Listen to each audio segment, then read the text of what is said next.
याद रखिएगा, हर दुख से बड़ा दुख अपने बच्चे के खोने का होता है, उससे बड़ा दुख कोई नहीं होता है। जो बच्चे खोने का दुख है उससे बड़ा दुख कोई नहीं होता। और सरकार मदद के नाम पे क्या कर रही है? और जो केवल अपने व्यक्तिगत जीवन के लिए जी रहे हैं, उनसे क्या उम्मीद करोगे आप? सरकार के लोगों से क्या उम्मीद करोगे आप? और सच्चाई तो यह है, बच्चों का दुख परिवार वाले ही समझ सकते हैं। और जिस तरह के लोग नाटकीय आंसू बहा रहे थे, कैमरा दिखाई दे गया तो आंसू आ गए, कैमरा बंद तो आंसू बंद, ये दिखावटी आंसू हम और आप सब लोग जानते हैं। कैमरा ऑन होते ही आंसू आते थे। और क्या अपने चैनलों से क्या कहलवा रहे हो? उन चैनलों को डूब के मर जाना चाहिए। 2016 की कहानी बता रहे हैं। उन चैनलों के लोग भी यहां बैठे, शर्म से उन्हें सर झुक जाना चाहिए। उनसे पूछना चाहिए, 11 साल से सरकार नहीं है क्या उनकी? चैनल में भी लगता बिके हुए लोग बैठे हुए हैं। इसलिए हम चाहते हैं बच्चों की मदद हो, उनके परिवार के लोगों की मदद हो, और जांच हो, सुरक्षा नियमों के पालन हो, जिससे कि भविष्य में ऐसी घटना न हो सके। और कभी सोचे, जो सरकार में फैसला लेते हैं, कि कभी वो उन परिस्थितियों में फंस जाए तो वो क्या फैसला लेंगे, कैसे निकलेंगे, कैसे बचेंगे। जब तक अपने खोए का दुख नहीं आएगा तब तक शायद काम नहीं होगा। और अधिकारी भी कितने होशियार हैं, जिन अधिकारियों की जेब गर्म होती है, जेब भरी जाती है, वो मुख्यमंत्री जी को वहां ले गए और उन्हें फेस बना दिया। अब वो जाने, उनके अधिकारी जाने, खासम खास अधिकारी। अगर कोई दोषी है तो वो अधिकारी और सरकार, और खुद सरकार दोषी है इसके लिए। इन्हें पता लग गया है कि समाजवादियों को रामेश्वरम कैफे का डोसा, इडली वड़ा, केसरी बात बहुत अच्छा लगता है। ये डोसा खाने जा रहे हैं। जब सरकार जानी है, चुनाव नवंबर में होने हैं, तो अब इन्वेस्टमेंट कौन लेके आएगा? ये जमीन बेचने वाले लोग, जंगल को खत्म करने वाले लोग, वो क्या इन्वेस्टमेंट लेकर के आएंगे? और इन्वेस्टमेंट आया होता तो नौकरी रोजगार मिलते। कहां है नौकरी रोजगार? और हमें दुख है इस बात का, अलीगंज में जो घटना हुई है, सब बच्चों की जान बचाई जा सकती थी। क्योंकि जब अखबारों की रिपोर्ट और लोगों से जानकारी हासिल करते हैं, अगर समय पे पुलिस प्रशासन, सरकार ने सुरक्षा नियमों का पालन करवाया होता तो ज्यादातर बच्चों की और वहां जिन्होंने जान खोई, सबकी जान बचाई जा सकती थी। जो हादसा हुआ है कोई सामान्य हादसा नहीं है। अगर सरकार पहले ही जाग जाती, जब पहले हादसा हुए हैं, लखनऊ में कोई पहला हादसा नहीं हुआ है। इनके महाकुंभ में न जाने कितनी बार आग लगी,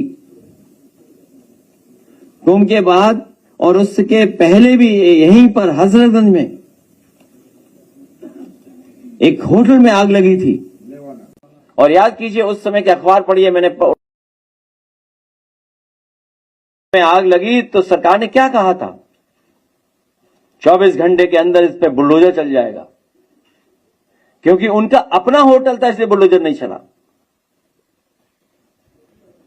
गरीबों को उजाड़ने के लिए आग लग गई कि लगा दी गई? क्या सरकार ने वहां सबक नहीं सीखा? और जो सरकार अकबर नगर के हजारों लोगों को हटा सकती है, किस कानून के अंदर हटा सकती है? तो 10 साल में सरकार कर क्या रही थी? सरकार की जिम्मेदारी थी, सरकार ने जिम्मेदारी नहीं निभाई और सही समय पर चीजें हो गई होती तो बहुत सारे बच्चों की जान बचाई जा सकती थी। मुझे याद है, जिस समय डायल 100 बनाया गया था, कोशिश की गई थी और व्यवस्था ये थी उस डायल 100 में, आप लोग जानकारी करिएगा, कि जितनी भी इमरजेंसी सर्विसेज हैं वो सब उस पर आ जाएंगी। चाहे वो फायर को लेकर के हो, मेडिकल इमरजेंसी हो, फायर इमरजेंसी हो, या पुलिस की इमरजेंसी हो, वो सभी की सभी उसी नंबर पे आ जाएंगी। लेकिन इस सरकार ने डायल 100 बर्बाद हो जाए, और अगर डायल 100 और इमरजेंसी सर्विस एक साथ होती और एक साथ एक्शन लेती, सुना है फोन मिलाते रहे लोग, पहले तो फोन नहीं उठाया, और फोन उठा भी तो कह दिया कि हम ये काम नहीं कर सकते, हम नहीं पहुंच सकते इतनी जल्दी। जबकि डायल 100 और इमरजेंसी सर्विसेज का समाजवादी सरकार में फैसला ये था कि 3 मिनट और 5 मिनट में वहां पर इमरजेंसी सर्विस पहुंचेगी। आप सोचिए, इनको दीवार तोड़ने के लिए इक्विपमेंट नहीं है इनके पास। सोचिए आप, दावा करते हैं हम अमृत काल में विकसित भारत बन जाएंगे, और एक दीवार तोड़ने के लिए हथौड़ा नहीं चला पा रहे। दीवार काटने के लिए इनके पास मशीन नहीं, अगर होगी भी तो हो सकता है इन्होंने उसमें भी भ्रष्टाचार किया हो, इसलिए मशीन नहीं थी या कोई ऐसा नहीं था। दीवार काट करके अगर छत से समय पर दीवार काट दी जाती तो शायद बहुत से बच्चों की जान बच जाती। क्योंकि जो मैं रिपोर्ट्स पढ़ रहा हूं या डॉक्टर्स की जो रिपोर्ट्स आ रही है उसमें यह है कि फायर से ज्यादा दम घुटने से लोगों की जान चली गई। अगर दीवार तोड़ी गई होती छतों से तो बहुत से बच्चों की जान बच जाती, लेकिन फायर और उनके लोग गए नहीं। बच्चे अपने घर वालों से मोबाइल पे बात करते रहे, वीडियो कॉल करते रहे, आओ बचा लो आकर के हमें। सरकार सोती रही, जागी नहीं, और उसका परिणाम हुआ कि हमारे इतने बच्चों की जान चली गई। याद रखिएगा, हर दुख से बड़ा दुख अपने बच्चे के खोने का होता है, उससे बड़ा दुख कोई नहीं होता है। जो बच्चे खोने का दुख है उससे बड़ा दुख कोई नहीं होता। और सरकार मदद के नाम पे क्या कर रही है,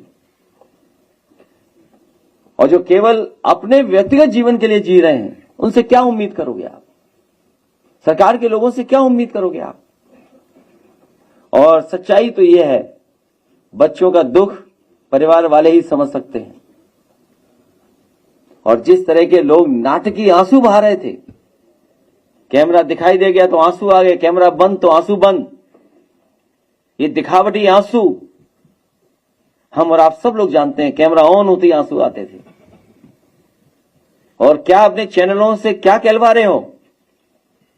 उन चैनलों को डूब के मर जाना चाहिए। 2016 की कहानी बता रहे हैं। उन चैनलों के लोग भी यहां बैठे, शर्म से उन्हें सर झुक जाना चाहिए। उनको उनसे पूछना चाहिए 11 साल से सरकार नहीं है क्या उनकी? चैनल में भी लगता बिके हुए लोग बैठे हुए हैं। इसलिए हम चाहते हैं बच्चों की मदद हो, उनके परिवार के लोगों की मदद हो, और जांच हो, सुरक्षा नियमों के पालन हो, जिससे कि भविष्य में ऐसी घटना न हो सके। और कभी सोचे जो सरकार में फैसला लेते हैं कि कभी वो उन परिस्थितियों में फंस जाए तो वो क्या फैसला लेंगे, कैसे निकलेंगे, कैसे बचेंगे। जब तक अपने खोए का दुख नहीं आएगा तब तक शायद काम नहीं होगा। और अधिकारी भी कितने होशियार हैं, जिन अधिकारियों की जेब गर्म होती है, जेब भरी जाती है, वो मुख्यमंत्री जी को वहां ले गए और उन्हें फेस बना दिया। अब वो जाने, उनके अधिकारी जाने, खासम खास अधिकारी। अगर कोई दोषी है तो वो अधिकारी और सरकार, और खुद सरकार दोषी है इसके लिए।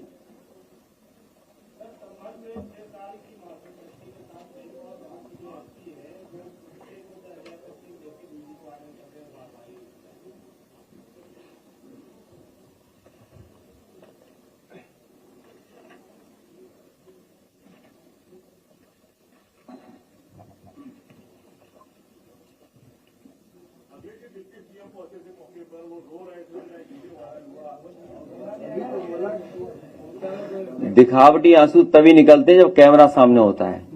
आपने खुद देखा होगा ये बात। तो ये आपको कहना चाहिए कि कैमरा होता है तो आंसू आते हैं।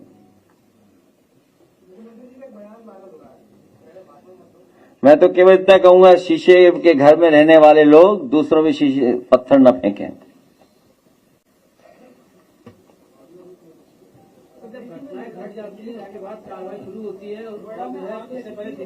क्या लगता है अध्यक्ष जी कि बड़े अधिकारियों पे और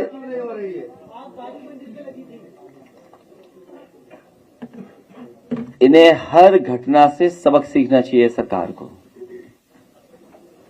अध्यक्ष जी, जो बच्चे मृत्यु हुई उन बच्चों को राहत बचाओ राशि में 5 लाख रुपए दी गई, क्या उन बच्चों की मौत की कीमत केवल 5 लाख रुपए ही है उनके परिवार को? 2 लाख। मैं चाहूंगा परिवार के सदस्यों की, क्योंकि कल भी मैंने मांग की थी कि बहुत कम उम्र के बच्चे थे। जिस नौजवान से मैं मिलकर आया वो अस्पताल में एडमिट है केजीएमयू में। वो बहादुर नौजवान अपनी जान बचाने के लिए ऊपर से कूद गया, जिसका वीडियो हम और आप सबने सोशल मीडिया पे देखा है। सोचिए जान बचाने के लिए क्या करता वो, उसके पास कोई रास्ता नहीं था, इसलिए वो कूद गया वहां पर। अभी उसको चलने में बहुत वक्त लगेगा, अभी इलाज उसका सालों साल चलेगा। वो जो नौकरी करता था अब तो नौकरी भी उसके हाथ से छिन जाएगी, क्योंकि वो संस्था ही नहीं बचेगी वहां पर। तो सरकार कम से कम ऐसे लोगों की मदद करे। और जिनकी जान गई है, अगर परिवार के लोगों को सरकारी नौकरी दे सकती तो दे, नहीं तो 1 करोड़ रुपए मदद करने के उन परिवारों का काम करे।